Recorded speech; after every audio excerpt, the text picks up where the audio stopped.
Эфир абхазского телевидения продолжает русская служба новостей. Здравствуйте. И в начале выпуска коротко о главных темах дня. Вице-президент Бадыр Агунба вручил председателю Совета старейшин Карачаева-Черкесии Абу Юсуфу Банову орден Ахтзапша третьей степени. Суд вынес решение по делу об амнистировании Астамура Джопуа.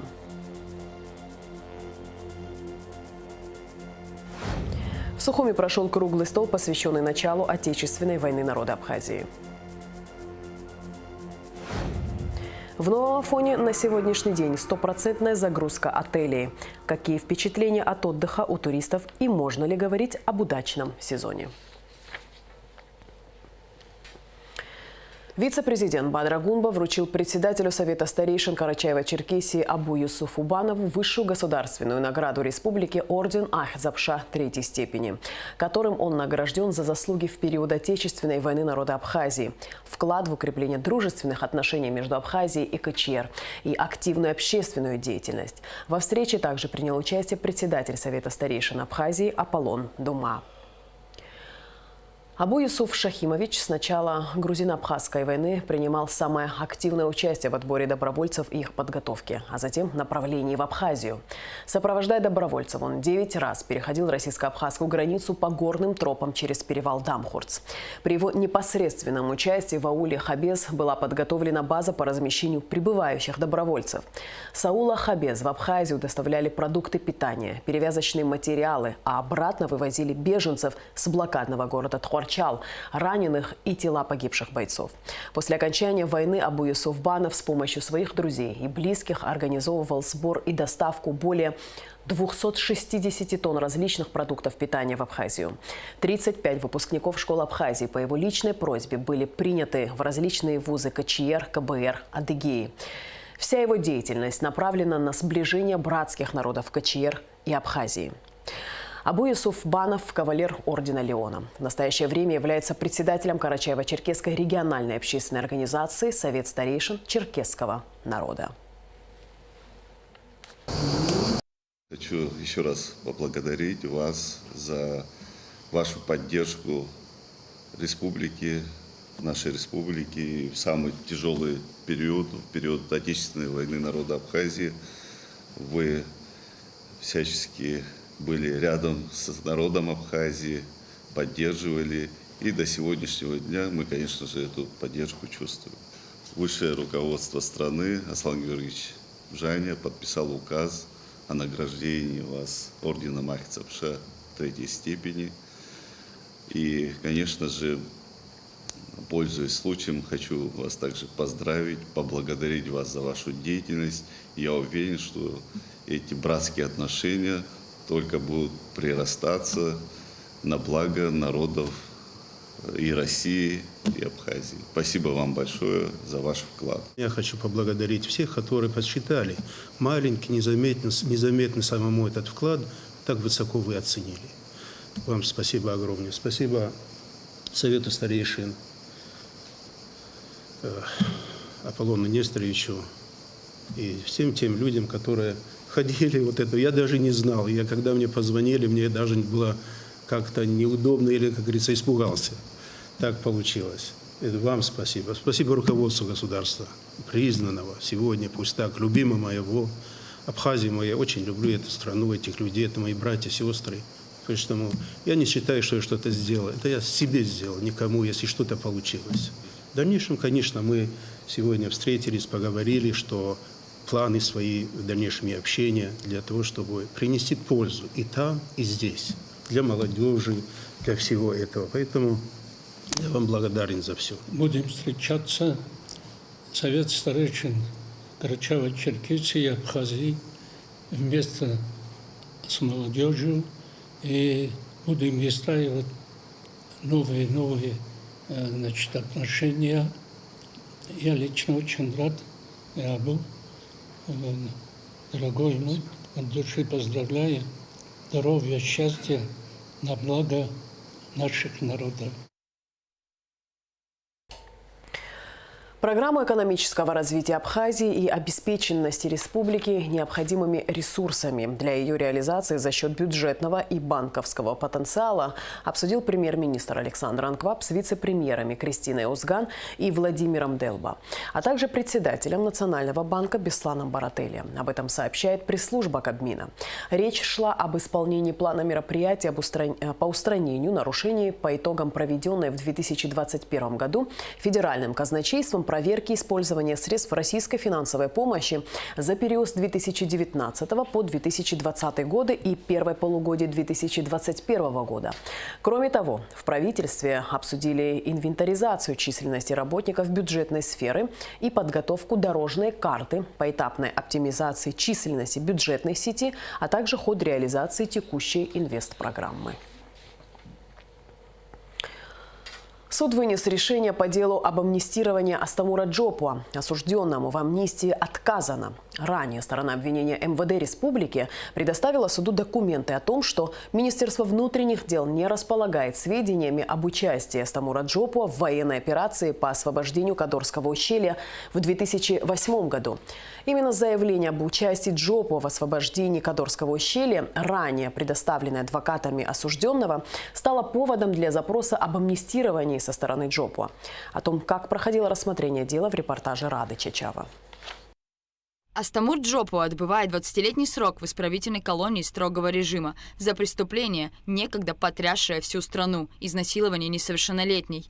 После принятия Народным собранием в 2020 году постановления об амнистии во знаменование 27-й годовщины Дня Победы и независимости Абхазии, Джопуа подал прошение в комиссию МВД об амнистировании. Основанием для прошения стала справка, предоставленная суду, в которой утверждалось, что он принимал участие в боевых операциях на территории Абхазии в 1998, 2001 и 2008 годах в составе батальона «Урал» и был призван для участия в операции по освобождению Кадорского ущелья. В ходе судебных заседаний было выяснено, что Министерство обороны не располагает никакими сведениями об участии Астамура Джопуа в освобождении Кадорского ущелья. Представителям осужденного было предложено мирное соглашение ввиду отказа от исковых требований. Однако адвокаты Скнарин и Таня, представляющие интересы Джопуа, направили в суд ходатайство о приостановлении рассмотрения административного иска до установления юридического факта. От представителей ответчика МВД РА поступили сведения из Министерства обороны Республики Абхазия и архива Министерства обороны об отсутствии у них данных списков участников проводимой операции в Кадорском ущелье, в том числе и в отношении Джопуа. Однако в материалах данного дела имеется документ, подтверждающий обратное. В связи с этим мы вынуждены обратиться в суд с заявлением об установлении факта участия Джопуа в военной операции 2008 года в Кадорском ущелье. В связи с вышеизложенным на основании статьи 197, часть 1, пункт 4 Закона Республики Абхазия об административном судопроизводстве просим вас приостановить рассмотрение данного иска до принятия решения судом по установлению юридического факта. 8 августа 2022 года. Представители Джопуа Таня и Скнарин. Представители ответчика МВД и заинтересованной стороны Генеральной прокуратуры не поддержали ходатайство, указав на нецелесообразность приостановки дела. Присутствуют ответы из Министерства обороны, где четко сказано о том, что Джопуа Астамур Северянович не принимал участие. Архив не располагает данными об его участии. С данным ходатайством в категоричной форме прокуратура генеральная не согласна, ввиду того, что считаем, что само по себе ходатайство является затягиванием процесса. Более того, для прокуратуры не имеет значения, принимал участие или не принимал участие в боевых действиях. Мы считаем, что даже при наличии участия в боевых действиях он не является субъектом постановления Народного собрания. Выслушав мнение административного ответчика и заинтересованной стороны, а также учтя приобщенные к материалам дела доказательства из Министерства обороны, судья Екатерина Тыркба отклонила ходатайство стороны истца, ссылаясь на отсутствие заявления в суд от представителей Джопуа об установлении юридического факта участия осужденного в военной операции по освобождению Кадорского ущелья в 2008 году. Из поступившего в суд ходатайства о приостановлении рассмотрения административного иска не усматривается о наличии заявления в суд об установлении юридического факта участия Джопуа в военной операции по освобождению Кадурского ущелья в 2008 году, что являлось бы подтверждением требований, указанных в ходатайстве о приостановлении производства по административному делу. Таким образом, суд приходит к выводу о наличии злоупотребления своим процессуальным правом и явно направленным на затягивание судебного процесса. В ходе прений сторон представители МВД и заинтересованной стороны Генеральной прокуратуры заявили, что, учитывая установленный в ходе судебных заседаний факт отсутствия данных об участии Астамура Джопова в освобождении Кадорского ущелья, само исковое заявление является несостоятельным, а приговор, вынесенный Джопова в 2018 году, справедливым. Что мы являемся заинтересованной стороной, не в связи с этим, что мы осуществляли надзор или не согласны с кем-то, а в связи с тем, что мы настаивали на справедливости вынесенного наказания. Честно говоря, сама по себе амнистия распространилась на такой круг лиц, которым бы, действительно, вот и общественность, которая здесь собралась, возмущена о том, что действие амнистии распространяется на лиц, которые совершили особо тяжкие преступления, в то время как лица, которые совершили небольшой и средней тяжести, под нее не попали. Что касается наличия либо отсутствия у Джопова справки об участии в войне, участии в военных действиях, художественных событиях 2008 года, как представителя Генеральной прокуратуры, никакого значения не имеет. Мы настаиваем на том, чтобы в случае принятия решения об отказе в удовлетворении исковых требований основополагающим было заложено то, что он не является субъектом амнистии. В ходе судебного заседания Даур Амичба также заявил, что подлинность справки, предоставленной ранее Джопова и утверждающей его участие в кадорских событиях, вызывает сомнения. Мы считаем, что и справка, которая уже по своему внешнему виду также вызывает какие-то сомнения, потому что указана фамилия одного лица, вместе с тем стоит прочерк, который означает, что лицо, которое указано в самой справке, ее не подписывал. В этой части мы также просили бы суд направить материалы соответствующие для проведения прокуратурой Чимчирского района соответствующей процессуальной проверки о том, кто ее выписал и насколько она выписана законно. В итоге суд постановил отказать Астамуру Джопову в амнистии. Сам осужденный, как и его адвокаты, на судебном заседании не присутствовали. Рада Чачава, Алексей Баструков, Абхазское телевидение. В Музее армейских международных игр в подмосковном парке «Патриот» прошла жеребьевка команд конкурса армии «Танковый биатлон». Абхазия будет выступать во втором дивизионе вместе с Южной Осетией, Сирией, Таджикистаном, Ираном, Зимбабве, Лаосом, Мали, Мьянмой, Суданом. Всего в конкурсе будет участвовать 21 страна. Команды будут соревноваться в ориентировании на поле боя, искусстве вождения, точности стрельбы и управлении огнем на российских танках. А для участников международного конкурса «Специальный рывок» была организована экскурсия в Сергиев Посад. Военнослужащие вооруженных сил Абхазии посетили также экспозицию военно-исторического зала Центрального офицерского клуба, на которой представлены военные артефакты, работы современных художников, предметы русского народного быта.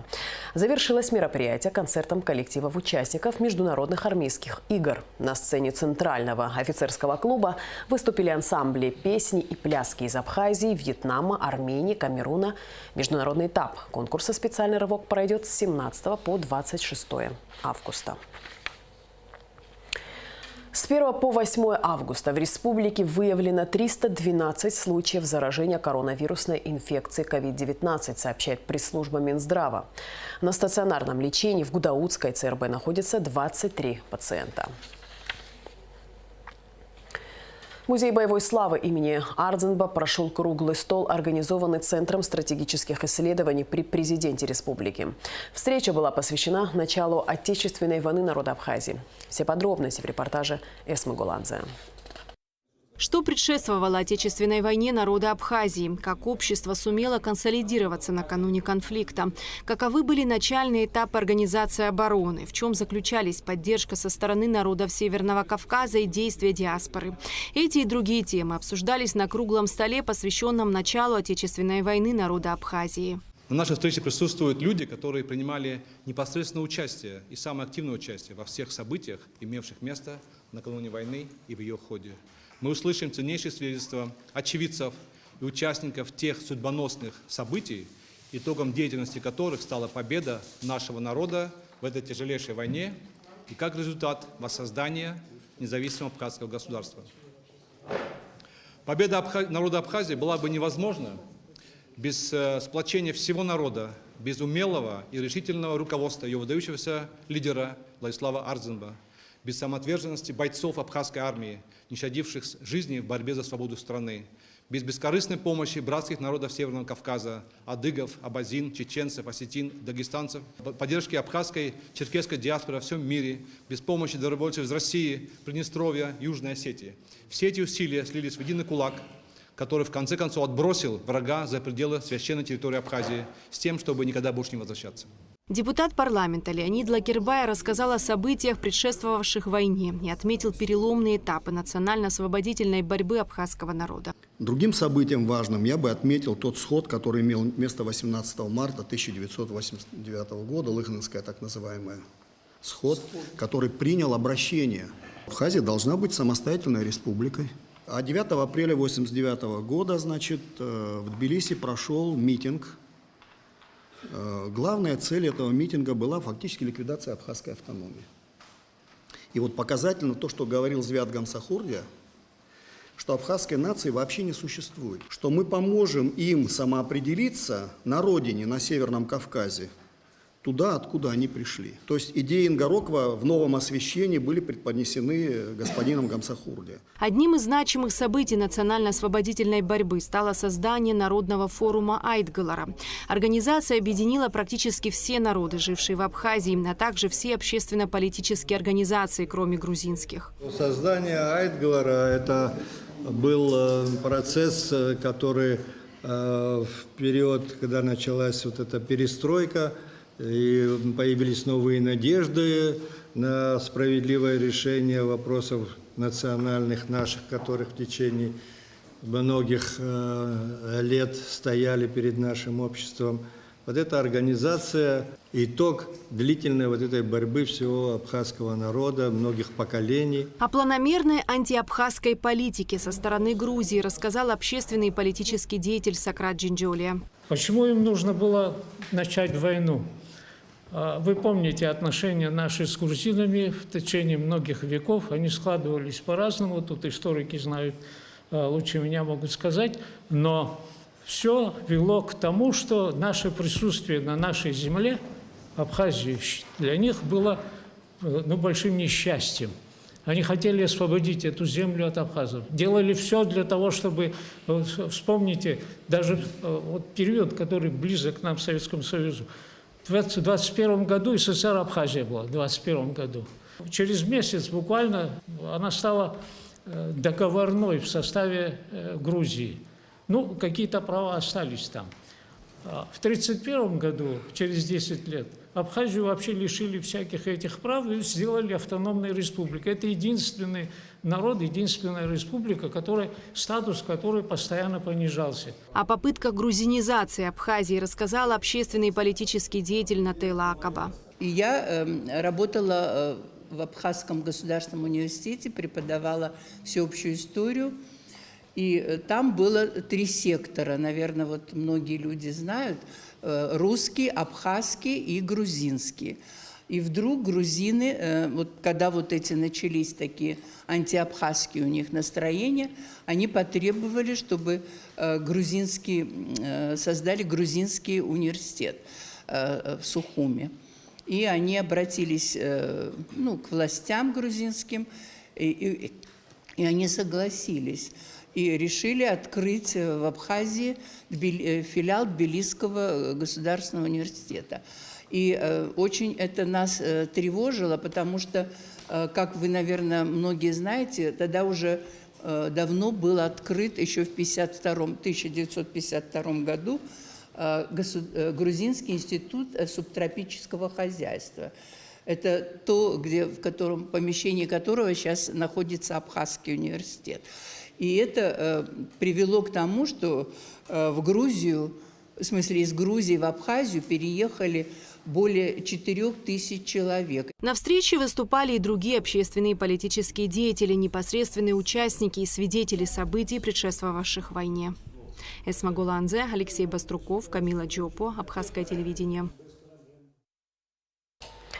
Расширенный репортаж с круглого стола, посвященного началу Отечественной войны народа Абхазии, смотрите в нашей программе 10 августа. 14 августа в Абхазском государственном драматическом театре состоится концерт «Реквием», посвященный трагической дате начала Отечественной войны народа Абхазии. Гостей и жителей республики ждет уникальное событие – первое исполнение абхазского реквиема Надара Чанба на стихи Гунды Сакани. Сочинение посвящено жертвам Кавказской войны. Наряду с классическими инструментами, скрипкой и флейтой, композитор дает возможность услышать аутентичное звучание традиционных народных инструментов Абхерца и Аджарпана. Начало концерта в 16 часов. Вход свободный. Курортный сезон в разгаре. Большая часть туристов сейчас базируется в Западной Абхазии. В Новом Афоне на сегодняшний день 100% загрузка отелей. Какие впечатления от отдыха у туристов и можно ли говорить об удачном сезоне? Наша съемочная группа выехала на место и пообщалась с ательерами и отдыхающими. Репортаж Сарии Кварцхелия. Удивительный и неповторимый Новый Афон привлекает отдыхающих мягким климатом, ласкающим теплым морем и интересными достопримечательностями, которые не только отражают особенности местной природы, но и являются живым свидетельством древней истории города. Большая часть курортников сейчас базируется здесь, в Западной Абхазии. Появились новые места для отдыха, меняется сама инфраструктура. На сегодняшний день в Афоне 100% загрузка. Туристы в нынешнем сезоне предпочитают для отдыха отели среднего и высокого класса, где представлено трехразовое питание, бассейн и развлечения для детей. Атмосфера нравится, отель нравится. Второй год приезжаем, так все, кто тут работает, мы уже с ними подружились. Нам очень нравится это. Чисто, комфортно? Нет вопросов вообще. У вас какой номер сейчас стандартный? В том году брали дуплекс. Сразу говорю, мы берем за полгода, бронируем. В этом году стали бронировать зимой. Уже дуплексов нету. Пришлось, да, стандарт брать. Но мы заплатили за 2 недели. Мы тут 130 тысяч. Отель подорожал в 2 раза. Ольга Матюшева с семьей остановилась в отеле «Абаш», расположенный в самом центре города, между пещерой, водопадом и комплексом Новоафонского монастыря. Здесь около 50 номеров, и все они заняты. У нас люкс номера, стандартные номера, двухэтажные, то есть первый этаж и со вторым этажом. Один стандартный номер сколько у вас стоит? Ну, на данный момент оно будет примерно стоить около 10. А люкс? Точно так же. Опять-таки в зависимости, который включается завтрак или обед, или ужин, если этого нету, то оно меньше будет. Если оно все включено, то больше будет. А в отеле «Грифон», который, по мнению туристов, является примером традиционного абхазского деревянного строительства с элементами современной архитектуры, заполнено 70% номерного фонда. Стоимость стандартного номера в сутки 3200 рублей, люкс от 4000 рублей. Чисто, уютно, хорошо. Прям. Ну, единственное, что очень слышимость. Прям, если наверху бегают, если сбоку там чихают, кашляют, слышимость очень. А так хорошо, прям такой деревянный стиль, красивый. Гостиница очень мне нравится, все чисто, аккуратно. Ну, прям супер. Ну, не знаю, мне очень понравилось. Хотя мы такие капризные, на 10 дней. Отель «Гранд Афон» открыл свои двери для первых гостей в 2017 году. За 5 лет работы отель зарекомендовал себя как прекрасное место для пляжного и экскурсионного отдыха. Просто блестяще. Очень хорошая администрация, хорошо встречает, хорошо все. То есть, ну, мы пока очень довольны. Я впервые ощутил вот этот субтропический климат, который нам не хватает Питерса, потому что здесь абсолютно другое. Я себя здесь всегда чувствую, как рыба в воде. Вся инфраструктура отеля расположилась в одном здании. Со 2 по 6 этажи находятся комфортабельные однокомнатные номера. На сегодняшний день отель заполнен. Здесь проживает 140 человек. На 7 этаже находится столовая и бассейн. Бассейн у нас с подогревом 26 градусов. Питание у нас двухразовое, шведский стол, завтрак и ужин. В отеле «Гранд Афон» мы пообщались и с организаторами экскурсий. Самые популярные направления у туристов, конечно же, озеро Рица, Новоафонский монастырь и пещера. В среднем в день на экскурсию записываются до 20 человек. Очень много любят активный отдых, это джипинги. Как бы сильно пассивные люди все-таки выбирают активный отдых. То есть им нужен экстрим, горы. Если говорить про номерной фонд, то единовременно в Новом Афоне могут проживать 2500 туристов, а вот близлежащее село Псырцка может принять ориентировочно более 2000 человек.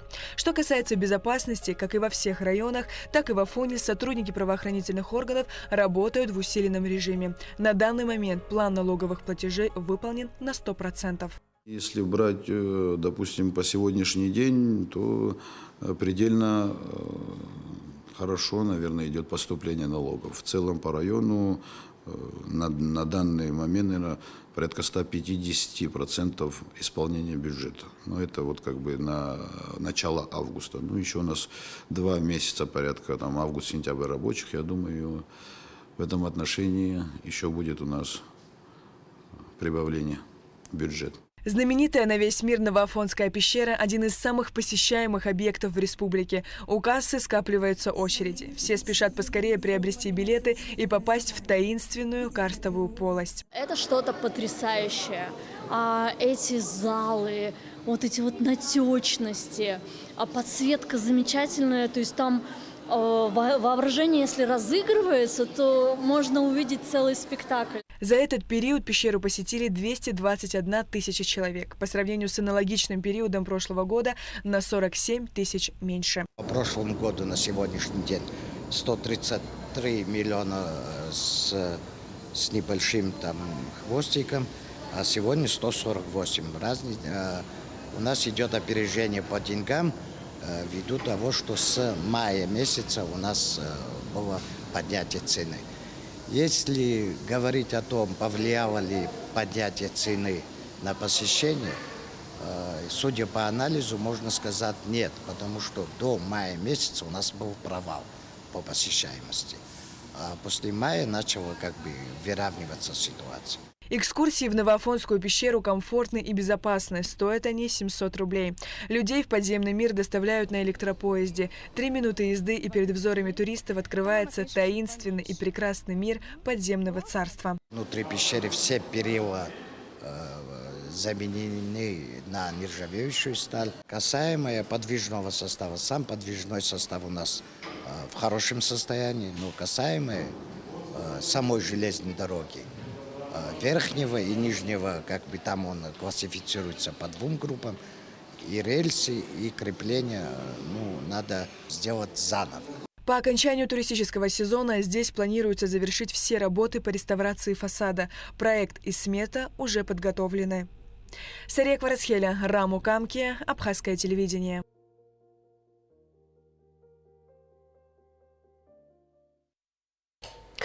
И в конце выпуска прогноз погоды.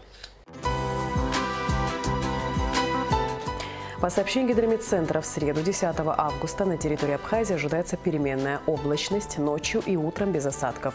Со второй половины дня в высокогорных районах Абхазии пройдут кратковременные дожди с грозой. На побережье преимущественно без осадков. Температура воздуха ночью плюс 20-25, днем 28-33. Температура морской воды плюс 26.